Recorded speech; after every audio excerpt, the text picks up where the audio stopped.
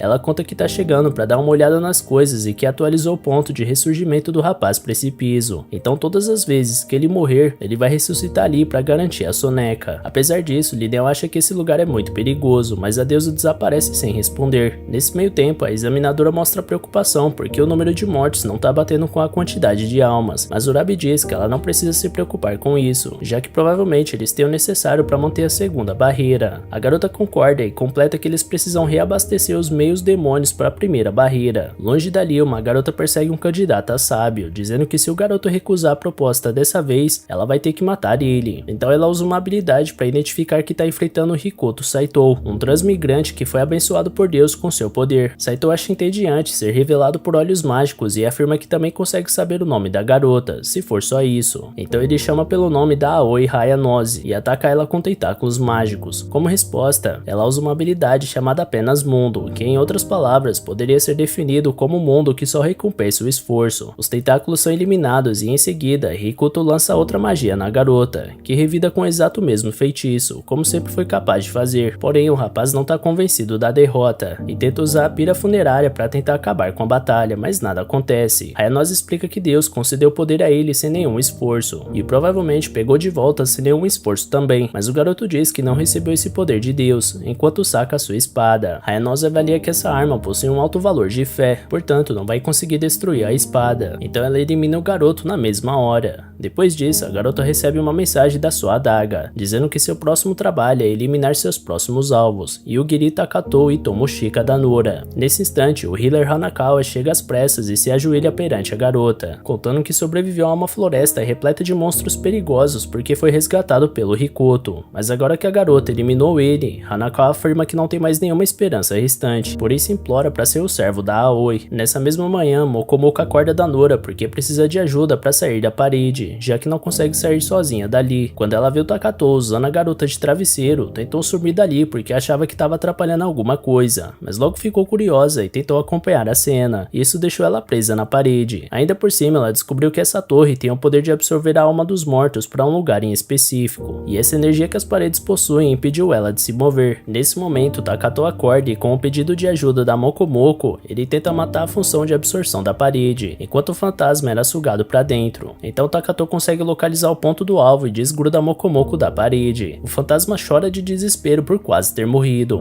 mas Danora lembra que ele já morreu há bastante tempo atrás. Feito isso, Takato acredita que essa torre tem o poder de absorver almas por algum motivo, muito além de um mero teste. Por isso, ele manda sua parceira se preparar para o restante da missão e avisa que vai destruir qualquer inimigo que apareça no caminho, sem discussão. Com isso, Danora diz que já conhece a forma como o garoto usa seu poder desde o início, e por mais que nem sempre ele seja razoável a escolher usar isso, ela recomenda que ele seja o mais criterioso possível, além de dizer que a forma como ele resolve os problemas seria exatamente a mesma que ela usaria caso tivesse essa capacidade. Essa percepção faz Takato ficar envergonhado, então ele se vira e diz que tá com fome para fugir do assunto. Já de volta para Aoi Hayanose, seu seguidor diz que eles deveriam correr dali o quanto antes, porque o poder dela é negar habilidades apelonas, então não seria o caso contra um dragão desses. Apesar disso, a garota afirma que é bem mais fácil que parece, porque com sua habilidade apenas Mundo, ela consegue alterar os eventos que aparecem de forma com que eles sejam exatamente como ela pensa ser. Nesse caso do dragão, ela pensa que uma criatura desse tamanho não consegue voar, e à medida que ela conclui isso, a criatura cai. Hanakawa acha isso tão apelão quanto o que ela diz combater, mas Aoi argumenta que seria apenas se ela também pudesse enfrentar objetos com alto valor de fé, o que não é o caso. Porém, o dragão volta e come o braço do healer, que se cura e pergunta se a garota só tirou a habilidade de voar dele. Aoi responde que sim, portanto vai rolar uma luta franca dali pra frente. Então ela corta a cabeça do monstro alado, que revela dentro dele um agressor chamado Ouriço, que foge pelos céus no mesmo momento depois de ter absorvido todas as informações que precisava. Durante a fuga, Aoi observa uma torre no caminho para onde o agressor estava fugindo, então carrega o curandeiro junto com ela até lá,